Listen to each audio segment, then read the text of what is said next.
Yun ay lalagyan na natin ng egg. Ito yung ating ampalaya.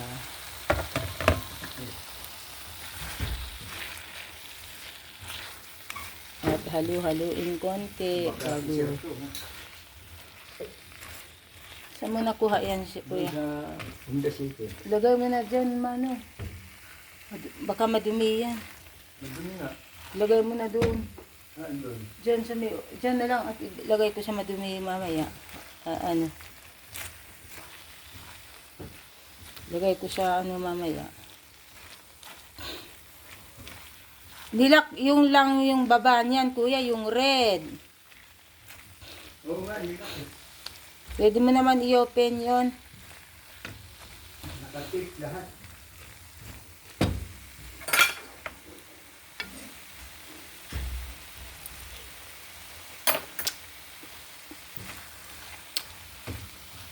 Luto na po ang ating ampalaya. Masarap.